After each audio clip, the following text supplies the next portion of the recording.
half a year into the marriage. I decided to treat my husband like he was invisible until the divorce preparations were complete. It only hurts because I see him as a person. I'm Sunny, 29 years old. My husband Adam and I went to the same university, but we had little to do with each other until 2 years ago when we reconnected at a reunion. We hit it off, and before long, we were married. Now, we're living together in an apartment. I was thankful that, being the eldest of 2 sisters and with him being the second son, he agreed to take my family name and become part of my family. But now, we have a problem. My husband has started ignoring me depending on his mood. He wasn't the talkative type to begin with. He's more of a quiet listener. Even when we fought, he wouldn't yell, he would just go silent. I'm not that chatty either, but I'm definitely more social than he is. So, in our daily conversations, it was often me who initiated things and got him to respond. Our relationship started to deteriorate about 3 months after we got married. He made a small mistake at work, tried to hide it, but was caught by a gossipy female colleague who spread it around. He got a severe reprimand from his boss. Apparently, he didn't like how I comforted him at the time, but honestly, I don't remember what I said. In the first place, it was his fault for making the mistake and trying to cover it up. If it was bad enough to warrant a serious reprimand, it wasn't a minor error. He's the kind of person who won't say the things that are inconvenient for him. His preferred method of retaliation is ignoring me. Since he can't do that at work, I became the target. The first time he ignored me was him taking out his frustration. From my perspective, he suddenly started ignoring me one day, and I was so shocked I tried to cheer him up. "What's wrong? Do you have a cold? Is your throat sore?" Even when I asked if there was a reason why he couldn't talk, he ignored me. "Dinner's ready. I made your favorite hamburger steak today. How is it?" I tried to initiate a conversation, but he still ignored me. No thanks for the meal or anything. Desperate, I asked, "Did I do something wrong?" "I didn't notice, and I'm sorry." Even though I didn't think I had done anything wrong, I apologized. He responded, "Well, I guess I'll forgive you since you apologized." With a smug nod, he seemed satisfied. I wasn't convinced, but I was relieved to be able to talk to him again. In doing so, I had nurtured the foundation for his emotional abuse. The truth is, I lost my father in a car accident.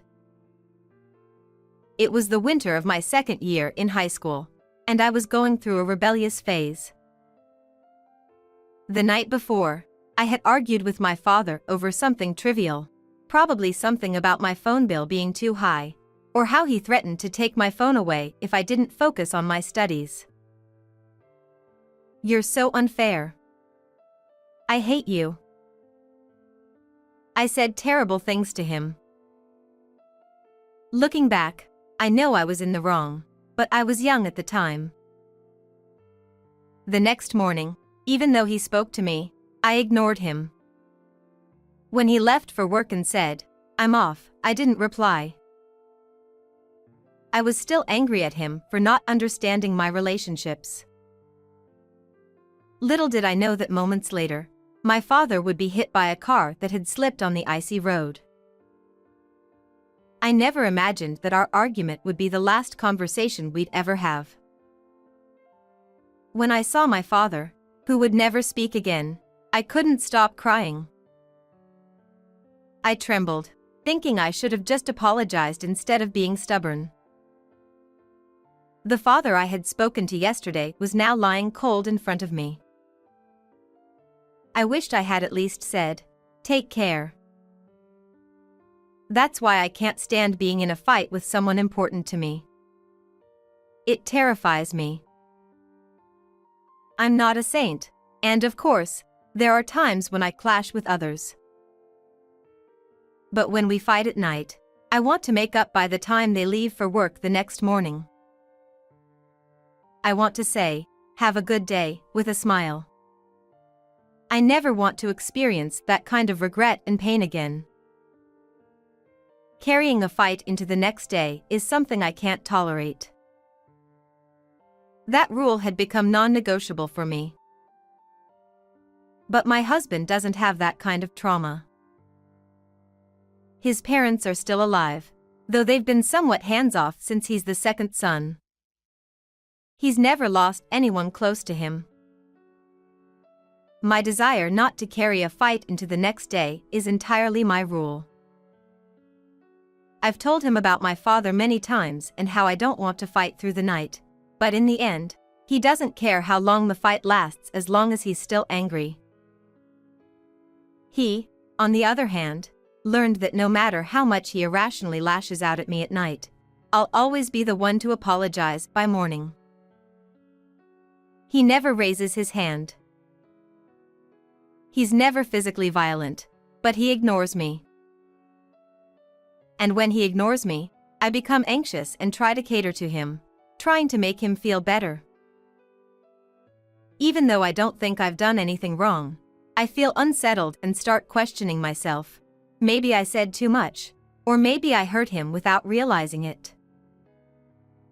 It was a vicious cycle. We both became desensitized, and soon he was ignoring me over trivial matters until he was satisfied. When the silent treatment lasted for 1 or 2 days, I'd start feeling suffocated, nauseous.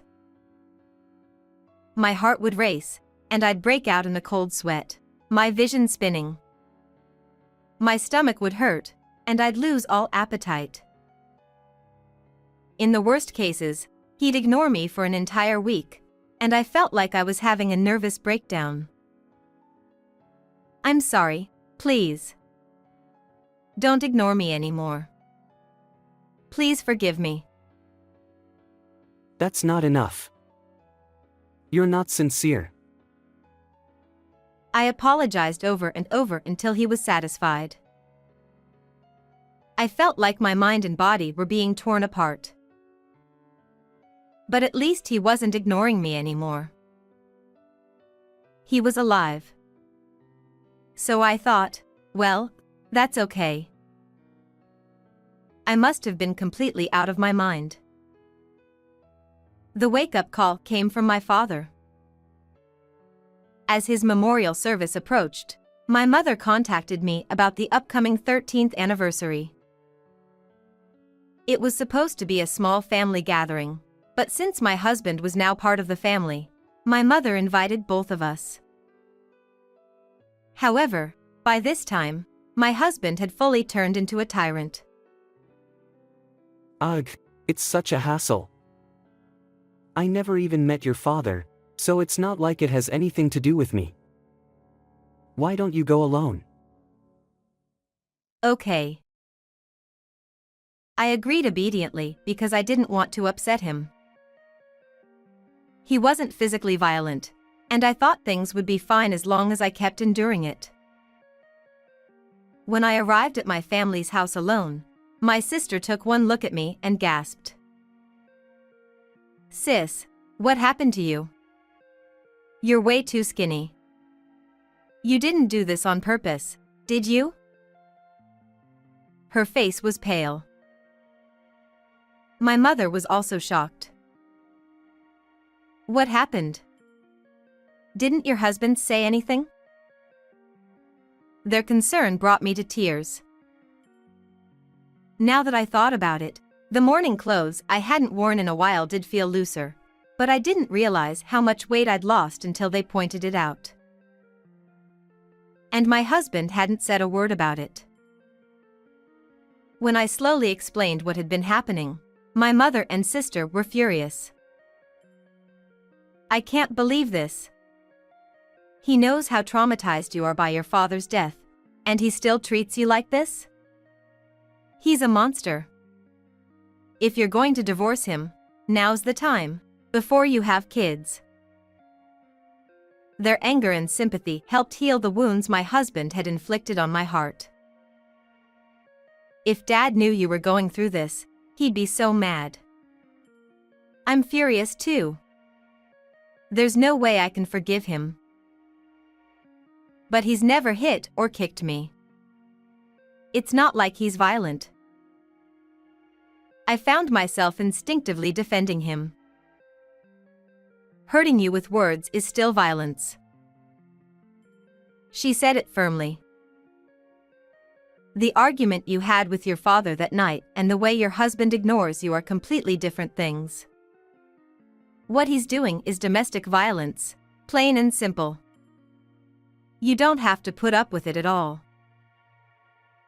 After the memorial service, we spent time as a family, reminiscing. We looked at old albums, laughed a lot, and sometimes cried. I realized how much my family had always loved me. You've been pushing yourself too hard, haven't you? You can come back anytime. Your room's still here. Yeah, come on, sis. Get a divorce. As I kept being encouraged to get a divorce, I found myself completely leaning toward it. There was no need to endure this any longer. You're right.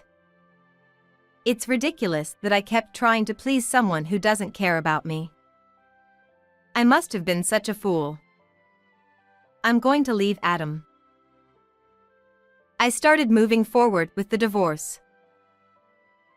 Once we're divorced, his absence will just be normal. Then it's like he's not even here, just like air. It only hurts because I think of him as a person. So I shifted my perspective, and suddenly I felt completely free. Not long after, one day, he started ignoring me again, but I'd already grown so used to it that I just thought, oh, here we go again. Another tantrum. I stopped trying to appease Adam. At first, Adam seemed confused, almost like he was testing the waters. Hey, get me some tea. I was sitting in the living room watching TV and ignored him. Hey, didn't you hear me? I said tea. Tea. Without a word, I turned up the volume on the TV. Are you deaf? I'm asking for tea. He raised his voice in frustration. For the first time, I glanced at him with a cold, detached look. Could you be quiet? Ha! His reaction was priceless. He looked like a pigeon that had been hit by a pea shooter. He probably thought that if he yelled a little, I would obey him like before. I turned my attention back to the TV, completely ignoring Adam. Sensing something different in my attitude, he started to panic. Hey, what's wrong with you? Are you sick or something? He began to show concern, flustered and anxious. How ridiculous. He's such a coward, getting so rattled over being ignored for just a short while. I had been ignored by Adam for an entire week. Ha, you're worried now. I looked at the panicking Adam and said, it's too late for that. Adam left the living room without saying another word. Then something strange happened. Adam started paying attention to me. Hey, I bought some cake. Trying to win me over, he began bringing me little treats, Mostly convenience store sweets. Thanks. I didn't want to lose basic human decency, so I always said thank you. But that was it.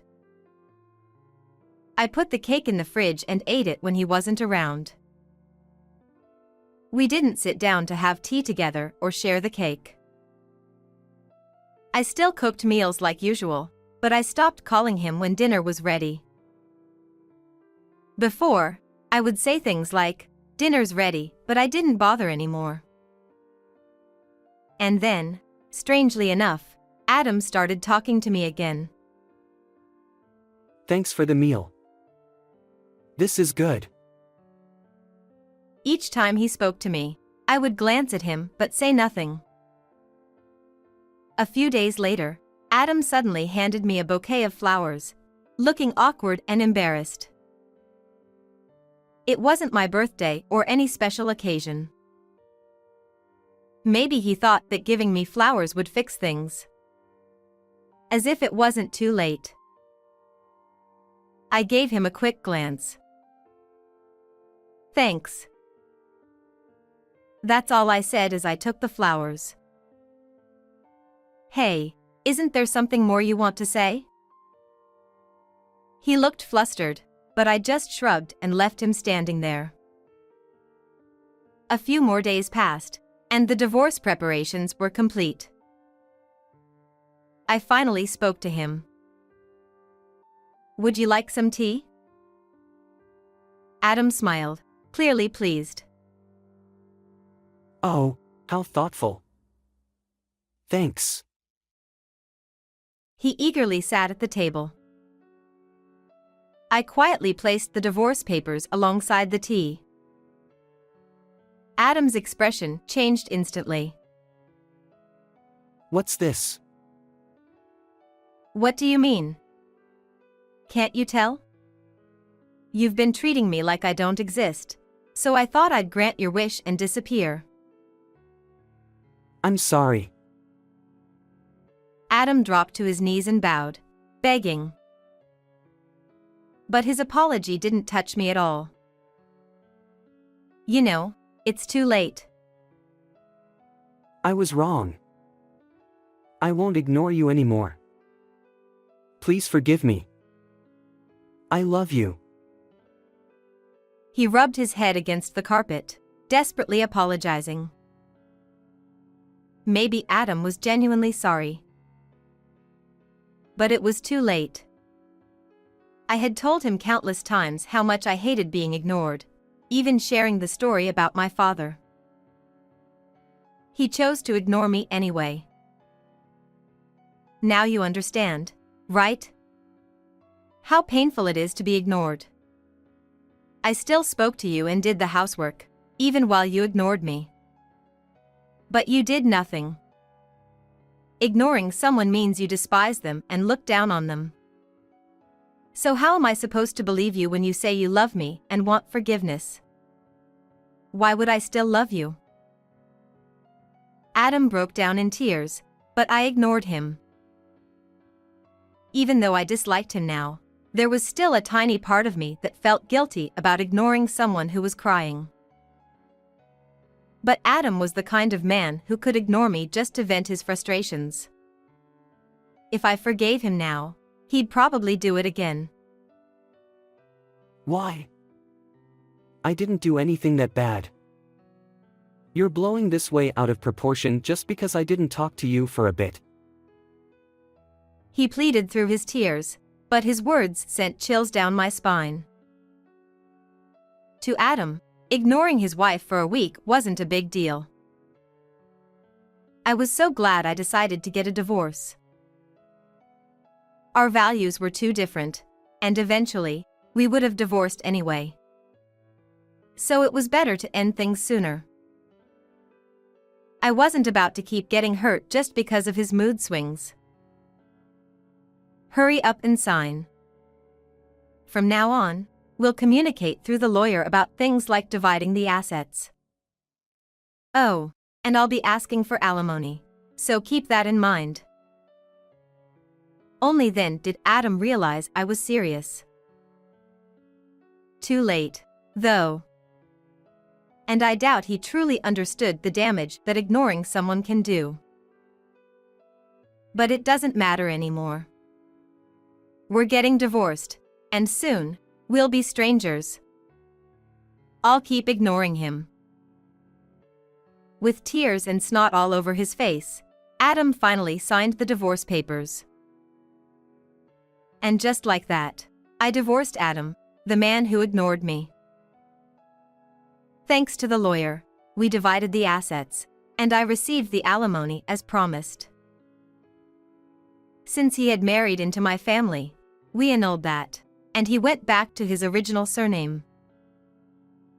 I'm sure that chatty female colleague of his will have something to say about it, but I couldn't care less. I've returned to my family home, where I'm rediscovering the importance of conversation. How did you like this story? Please subscribe to my channel. See you in the next video.